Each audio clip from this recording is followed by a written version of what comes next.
कहा जा रहा है एसएससी CHS 2023 में पूछे गए क्वेश्चन को। देखिए ये हमारा जो क्वेश्चन है ये हमारा थर्ड शिफ्ट का ये हमारा क्वेश्चन है, ठीक। अब इसमें देखिए क्वेश्चन हमारा क्या कह रहा है कि that was a good conversation, यह हमारी बहुत अच्छी बातचीत रही है। मतलब कन्वर्सेशन में बातचीत डिस्कशन करना, तो कह रहे हैं हमारी बहुत अच्छी बात रही है।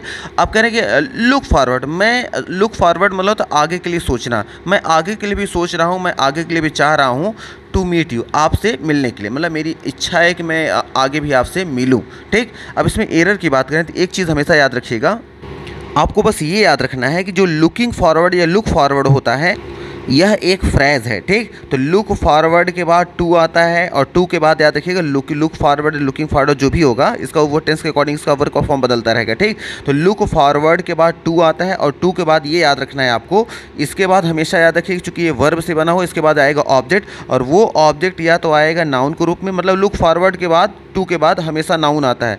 अगर एक तो जनरल नाउन होता है स्टूडेंट, टीचर, है ना, इस तरह से एक नाउन आता है। और एक जो होता है अगर मान लीजिए इसके बाद वर्ब आएगी तो उस वर्ब को आपको किस में कन्वर्ट करना पड़ेगा, जीरेंड में। और जीरेंड किसे कहते हैं, वर्ब की फोर्थ फॉर्म, मतलब वर्ब की आईएनजी फॉर्म। जैसे गो का गोइंग हो जाता है, तो गोइंग अगर सेंटेंस में मेन वर्ब के रूप में होता है तो गोइंग जो होता है ये आपका पार्टिसिपल भी प्रेजेंट हो सकता है, प्रेजेंट पार्टिसिपल होता है एडजेक्टिव, और जब जीरेंड बनेगा आईएनजी लगाने से तो बन जाता है नाउन, ठीक। तो इसका मतलब कि लुक फॉरवर्ड टू के बाद या तो नॉर्मल कोई नाउन आ जाए, अगर कोई वर्ब आएगी तो उसमें आईएनजी लगा कर उसको नाउन में आपको जीरेंड में कन्वर्ट करना पड़ेगा, ठीक। जैसे फॉर एग्जांपल के रूप में यहाँ देखिए, यहाँ क्वेश्चन में आया कि आई एम लुकिंग फॉरवर्ड। अब इसमें आई एम लुकिंग फॉरवर्ड आ गया तो लुकिंग फॉरवर्ड के बाद टू आ गया। अब यहाँ देखिए योर रिप्लाई, तो योर रिप्लाई क्या है यहाँ पे ये नाउन की तरह काम कर रहा है, ठीक है। आपका रिप्लाई, आपका जवाब।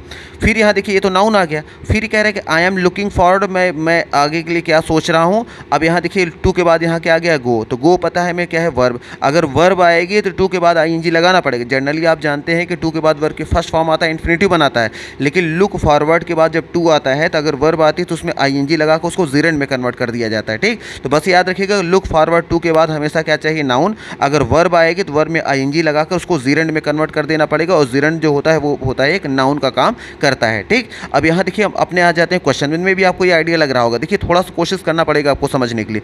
देखिए यहाँ क्वेश्चन में हमारा क्या कह रहा है, क्वेश्चन में कह रहा है लुक फॉरवर्ड। तो लुक फॉरवर्ड यहाँ देखिए क्वेश्चन में आया, आगे आ गया टू, और मीट क्या है, मीट है एक वर्ब। और हमें पता है जब लुक फॉरवर्ड के बाद टू आता है तो टू के बाद अगर वर्ब आती है तो वर्ब की कौन सी फॉर्म लगाते हैं, आईएनजी फॉर्म लगाते हैं। और जब आईएनजी फॉर्म लगाएंगे तो मीट का क्या हो जाएगा, मीटिंग हो जाएगा। और जो मीटिंग हो जाएगा तो ये हो जाएगा जीरेंड, ठीक। और जैसे ही जीरेंड में कन्वर्ट हो जाएगा तो हमारा सेंटेंस राइट हो जाएगा। तो यहाँ वर्ब की फर्स्ट फॉर्म की ज़रूरत नहीं थी, वर्ब की आईएनजी फॉर्म की ज़रूरत थी, ठीक। अब ये देखेंगे ऑप्शन में कहाँ आया है, देखिए ऑप्शन में है ऑप्शन नंबर बी में, तो बी नंबर को यहाँ टिक कर देंगे। यहाँ मीट की ज़रूरत नहीं थी बल्कि टू के बाद आईएनजी फॉर्म की ज़रूरत थी, जो कि उसको जीरेंड में हम कन्वर्ट हमें करना चाहिए था, ठीक। तो मे भी आपको यहाँ पे आइडिया लग गया होगा।